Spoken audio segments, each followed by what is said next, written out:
Hi, good morning. Good morning. Tingnan mo yung eye bag namin, no? Diba? Ay. Mag-breakfast muna bago magtrabaho. Ah, di ba? Upo-upo muna. Bago sumabak ka. Mamaya ito, para nang langaw, busy-busy, pero pagdating ng oras. Balik-balik na. Hindi mo na alam kung balik-balik at trabaho. May spaghetti kami, natira kagabi, kahapon. Ayan, gawin namin ng sandwich, bread, hotdog. Asa ba na sa muli, imbot na lang. Anong tawag doon? Lagyan mo ng may ketchup. Yung, sa muli. Asan yung slicer ka? Mamaya na, dito sa munang ihalo natin. Kunti lang. Asan na yung Ito. Ay, pala. Dami yun. Huwag mo iubos kayo. Ilagyan natin din sa ibabaw.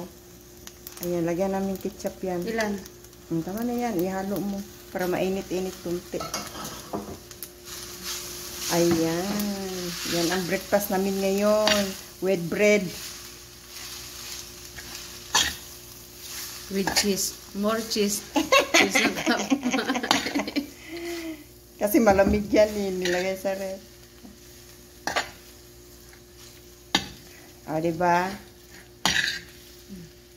Kaya i-video kita. Ano yung sabihin natin dahil? Mag-slice siya dyan. Tapos imay. Lagyan ng spaghetti. Sa muli mo, parang bago. Kahapon daw yan. Nagpabili talaga ako ni Salim kay... Maano siya, makunat. Parang, Papasok ka? Oo. Ayan. Yan ang breakfast namin ngayon. Breakfast with samuli. With bread, kaya iwan ko sa muli.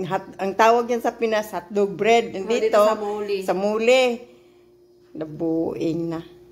Sa muli. Uwi ko sa Pinas, ay, ang asawa ko, hanap na sa muli, hotdog bread pala yan. Uy, sus, kinukunin. Kung man alam, damihan mo. Alam ba kasi tinidor? Ay, iwan ko. Hindi ko man alam. Kalimutan ko naman ang tawag yan. Hotdog bread pala yan. Hanap ko yung asawa kung sa muli. Ang kasi sabi niya, akala ko ma'am yung pangalan ng mall, sa muli. Sa muli, kala mo sa amin, yun, yung parang noo. Muling. Ayan. Tapos lagyan ng cheese sa ibabaw. Tapos initin natin sa microwave konti kunuhan. Oh. Ayan. Naglagkuha ka ng cheese doon. Yun nasa Yun kaya wala pa nagbaba. Dami naman yung tama na yan. Sabi mo damihan. Ayan. Ayan. O, diba? Damihan mo. Oo din. Tapos bigyan mo mabaan.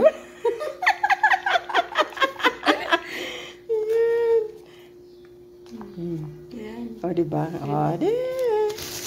Bigyan mo na. Balik pa. Yan ang breakfast namin. Initin mo sa doon, yan, di ba? Ang ganda. Ang ganda, oh.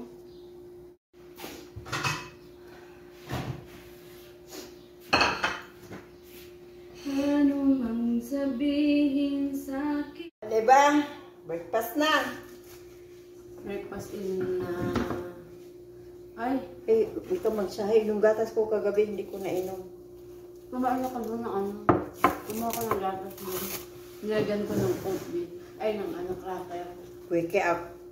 Saan siya? Cornflakes? Cracker. O, diba? Oh! Sandwich. With cheese. Ito lang upuan namin. Ako na mo po. Kasi ang bata. Sarap. Yeah? Ang lambot na sa muli. Ang lambot. Bago na. Hindi, ayaw na yung mabili sa rin. Kung saan bili ka ng sa muli? Wala sa muli na yun. Saan yung magilag? Kapag pa yun. Try mo punta ng tindahan. May sa muli doon. Wala kang may kubot. Kasi nagbili siya ng pangbalot. Dumating na siya, hindi yan bago kahapon. Ay, walang problema yan, sabi ko. Inisip, lagyan ko pa ng spaghetti. Hindi ba? Sabi nito. Busog na yun, ma'am. Mamaya ako na maglalabay ng damit ko. Yummy. Sabi ko kanina, anong oras na kaya tinignan ko? 5:30. Bangon, sige. Ang lalakas ng batak ng kwan. Di ba madilim na kanina madaling araw? Sabi ko baka mo. Muna talaga, iba ang sabi ko kunin ko yung mga kumot. Yun ako yung mga kumot eh. Pero yung mga damit kasi hindi pa masyadong tuyo. Sabi ko, hala. Kani si Noemi, hindi na iligpit. Yung inamoy ko mga kumot, tuyo na. Tapos hindi mo iligpit yan. Patay ka dyan. Niligpit ko kagabi bago ko natulog. Pero ang isip ko, dahil lang naman yung mga damit. Diba? Masarap bago magtrabaho, mamaya, nag-waiting ang mga trabaho. Oo, kaya mo yung trabaho. Ang halaga busog. Sarap pala no? Sa spaghetti, ilagay ito. Nasa muli. Ang sa taas mo dyan. Ganito, gawin niya. Uy, pala. Experiment. Diba? Ang sarap. Mayroon pa mga ya. Diba?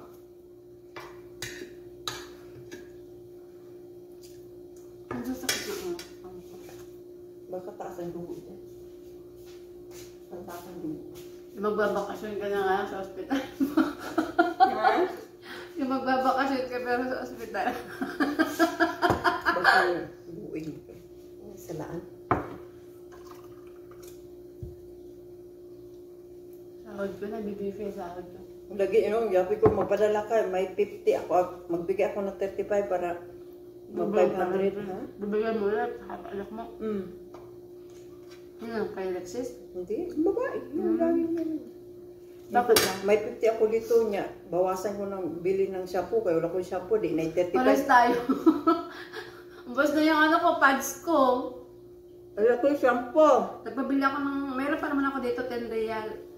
Kaya dadagdagan ko na lang. Pambili Yung ko. 35, ibigay ko sa'yo. Hindi, makabili na akong shampoo, okay na yun. Magpapang shampoo. Papalitan ko na yung shampoo ko. Yung shampoo kong ginagamit, tag 10 real naman yan. Kailangan kong 30 real na. Pagwala ko din. Ibigay ko kanina sa'yo ang 35, may pila ka. O, yun na lang bibili ko. Okay. Tama. Bibili ko na lang ulit ng ganun. Katulad yun ba, binigay ko sa'yo. Bigay ko ng 35. Pag bumili ka na lang. Ha? Pag bumili ka, bilhin mo na ako ng shampoo. Mainit na. Kailangan natin maligo naman. Init na. Umpisa ng init. Sana hindi na maglamigan. Pagod. Gusto din.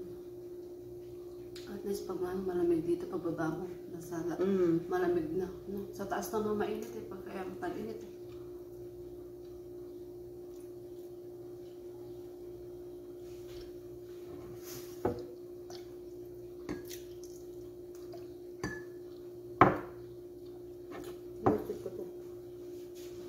Ang sarap ng breakfast namin. Dagdagan mo ba yan? Nabusog na ako. Ang laki naman kasi tinapay.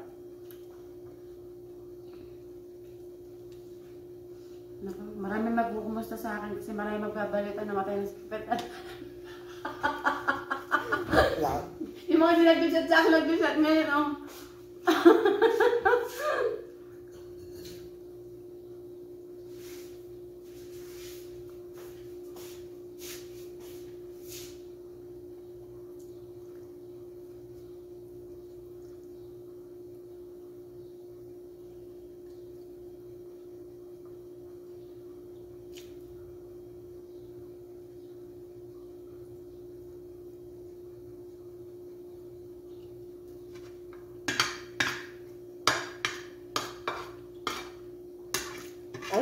Ano daw sakit yan?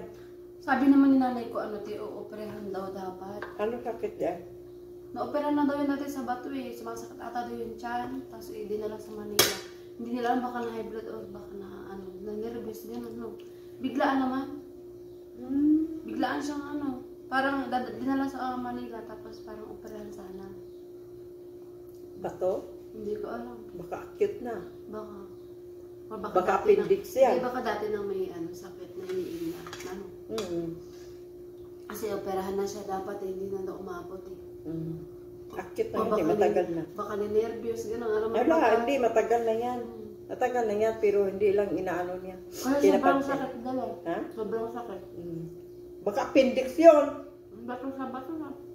Sabi namin ko. Kung appendix yan, hindi mo madala yan, maputok na yun, wala patay ka. Baka nagkomplikasyon. Oo. Ilang taon na? Hindi ko alam, mga 50 plus pa lang yun. Bakit ba?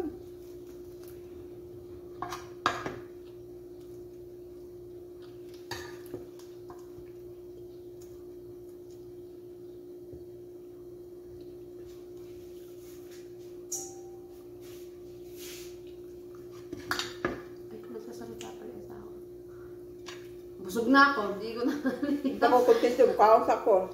Namaya na. Yung ko siyahin. Tago mo yun, ate. Dami. Malay ko kung madami yung kailangan mo. Hayaan mo na. Takpan yan, hindi mo ipakita. Ay, matin, kunin niya yan. Ay, gano'n. Huwag mong pakita garon. Tapos na siya ako, hindi pa. Ang Busog sarap na yung ako. spaghetti ay. Kasi kumain na ako na taas kanina. Ako, hindi pala. Ay, pag gano'n kumakain na ako doon, pag basta pagpasok na ng kwarto niya, alam mo na, kain na. Gising ako 7:30. Balik ako higa. Pares tayo, nag-alarm ako, tulog ako. Tulog ako. Pag gising ko, 9 na. Pagtingin ko sa baba, kita ko sa aircon. Wala na sila, malis na. Hindi natin natawagan, no? Hindi natin sila natawagan. Hindi. Ako din, alam ko, hindi naman natawagan. Basta ako lang nagpukusang bumababa. Yes, Kasi alam naman nila kasi yung puyat at pagod ko. Anong oras matulog niya? Sabi mo na, makaakyat ka ng 2:30, makatulog ka alas 3. Minsan hindi pa makatulog. Kung maaga ka, maswerte ka. Nagirgir pa yung kasama ko. Akala ko tumapat na naman doon, lumabas siya Lumabas siya? Alas 3, oo. Alas 3? Oo, alas 3 yun. Ay, yun pala nakatulog ako kaya hindi ko narinig na. Alas 3 yun, umakit ako 2:30. Mga 2:20, umakit ako. Kaya sabi ko, orasan ko ito ba? Pag alas 3 hindi ako makatulog, ay, may inis ko talaga ko si Ama Anod. Nakatulog ako, wala na ko narinig. 2:20, umakit ako. Siguro magkasunod kami umakyat. Nauna ako sa kanyang umakyat. Kasi nung umakyat ako, nagtapon pa lang siyang basura. Tapos, nung meron, naglalakad siya, may kausap. Sabi ko, ayan na naman siya, may kausap ka ako. Tapos, nakirinig ko may kausap naman siya sa gilid dito. Lumabas ata. Pero hindi naman ganun kalakas dito sa may, ewan ko kung saan siya bumusto. Hindi mo naramdaman kasi nakatulog ka rin siguro. Yan mahirap kung may kasama ka, matulog ka una, tapos ang kasama mong ibang lahi, bugsak. Kala mo may microphone lagi yun. Kala mo may Bye-bye! Thank you very much! Nagpa-plan siya.